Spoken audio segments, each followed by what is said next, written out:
Muy buenas noches. Me ha correspondido el gran honor de presentar a nuestro colega en el instituto, en el directorio del instituto, Enrique Aristeguieta. Me ha causado cierta dificultad el apellido de Enrique, pero bueno, creo que lo he logrado.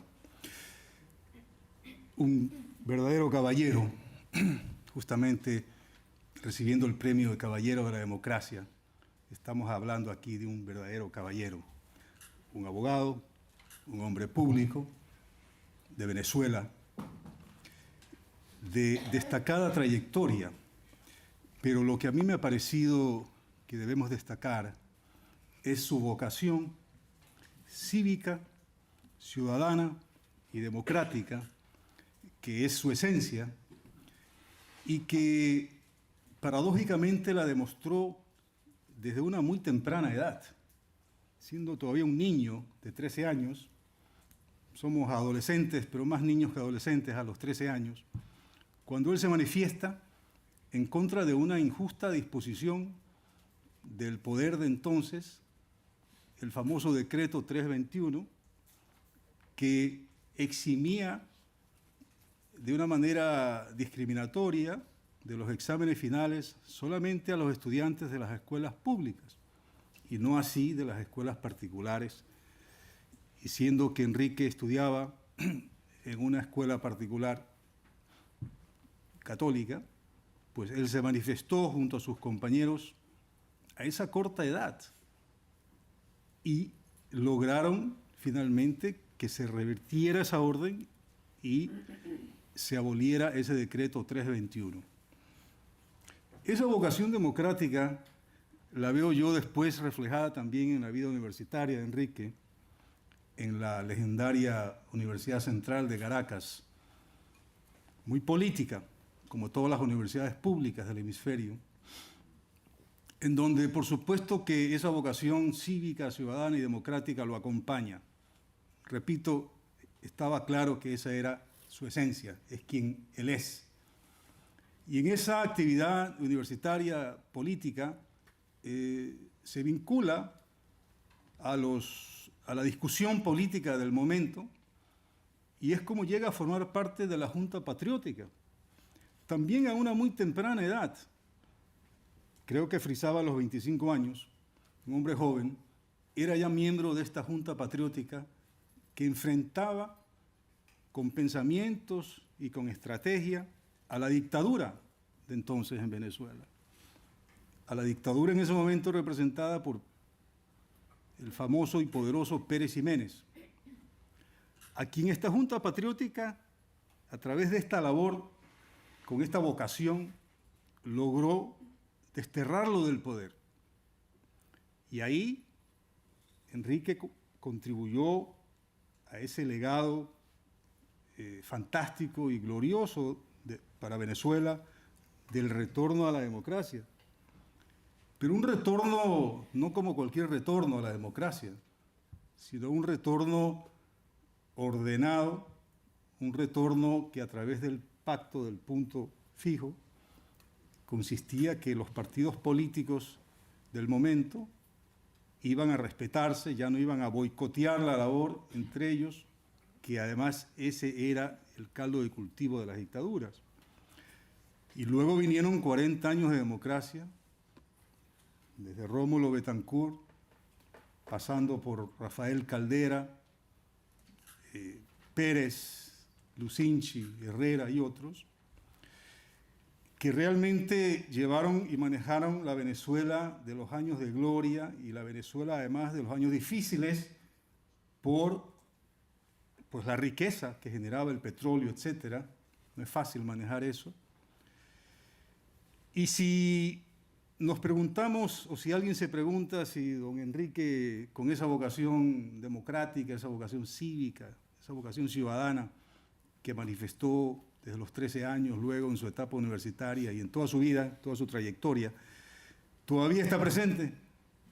Pues por supuesto que está presente, ahora en una posición clara, valiente, inequívoca, en contra de la dictadura y del fraude electoral de Maduro, y por supuesto está luchando porque el 10 de enero próximo se posesione el presidente electo Edmundo González. Así que por esa vocación democrática es para el Instituto realmente un honor, y yo creo que eso es lo que está premiando el día de hoy a Enrique Aristegui.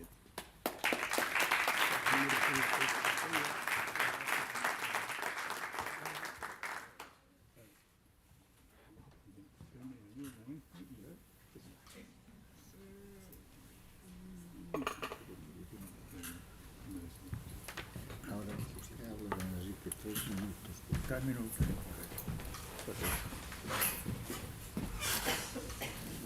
Bueno, querido profesor, estimados amigos, muchas gracias. Muchas gracias por el honor que me han concedido y muchas gracias por acompañarnos en este momento. Más fuerte. La verdad es que yo tengo afición por la política desde muy joven. Siempre escuché conversaciones políticas en el medio ambiente casero, porque yo nací en 1933, cuando todavía gobernaba Venezuela, la que creíamos que iba a ser la última y más feroz dictadura, fue la del general Juan Vicente Gómez. Bueno, a los 2 años Gómez murió y comenzó un periodo de gobiernos amplios que iban poco a poco hacia la democracia, que fueron los gobiernos de los generales López Contreras e Isaías Medina. El general Medina no quiso dar el voto directo para elegir el presidente y eso precipitó entonces un gobierno, un movimiento cívico-militar que lo derrocó del poder. ¿Por qué? Porque había el temor de que en la elección en el Congreso el general López Contreras volviera a la presidencia y la izquierda venezolana y muchos sectores consideraban pues que ya el tiempo de López había pasado y era un problema que volviera a regresar. Ahí se apresuró entonces el advenimiento de la política venezolana. Por primera vez se dio el voto popular directo y secreto. A partir de los 18 años, hombres, mujeres supieran o no leer y escribir, y se eligió una asamblea constituyente. Esta constituyente aprobó la nueva constitución, mediante la cual el pueblo iba a elegir por primera vez al presidente de la República. Esa elección se efectuó y la presidencia la ganó el novelista Rómulo Gallegos, miembro de la Acción Democrática. Bueno, el gobierno de Gallegos en realidad lamentablemente duró poco. La Acción Democrática todavía era un país muy con mucha efervescencia política y hubo un movimiento militar en 1948 para derrotar a Gallegos con la promesa de que iban a efectuar unas elecciones limpias de verdad, sin ventajismo. Total, las cosas se fueron complicando y todo terminó con la asunción de Pérez Jiménez como único gobernante hasta 1958. Se hizo una nueva constitución con la gente que lo acompañaba a él. Mantuvieron el voto popular para elegir presidente y no hallaban cómo salir del trance, ¿verdad? En ese caso, Pérez Jiménez decidió pasar por encima de la Constitución y no convocar elecciones presidenciales, sino un referéndum que no estaba previsto en ninguna ley, para decir sí o no si lo reelegían a él por 5 años más. Por supuesto, todo fue una pantomima, no hubo ninguna posibilidad de elegir libremente ni de expresarse libremente, y él decidió quedarse 5 años más. Ahí estallaron las cosas.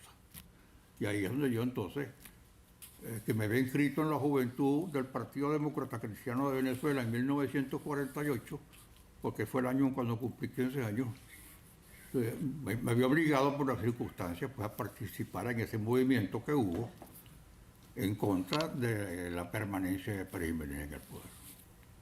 Ahí nació la democracia venezolana verdaderamente. Ahí por primera vez se eligió el Congreso y se eligió el presidente directamente por el pueblo, sin ninguna clase de ventajismo ni de trampa.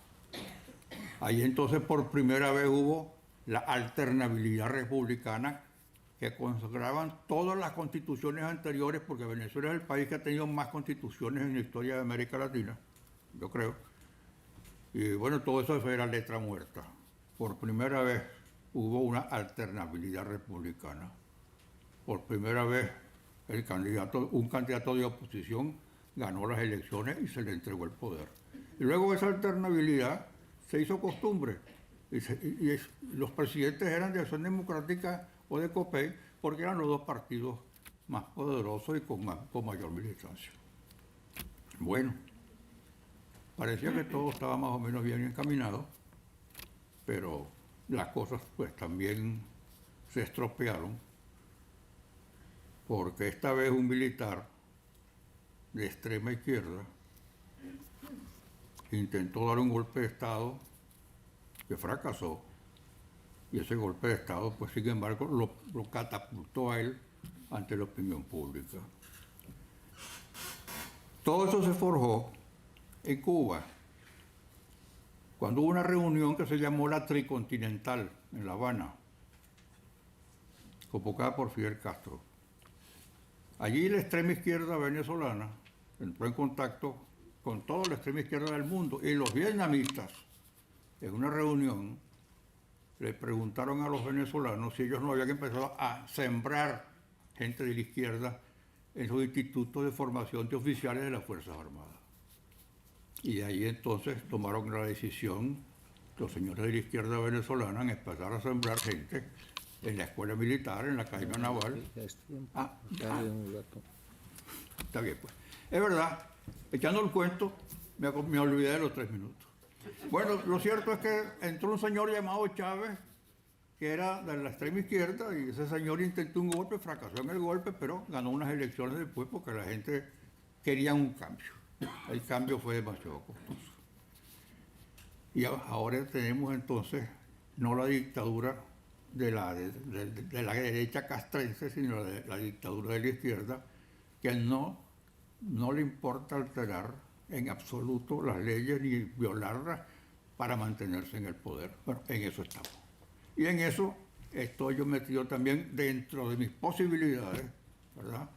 Y a pesar de mis años, para ver cómo se hace para que Venezuela regrese a la democracia, y estoy seguro que lo vamos a conseguir. Muchas gracias.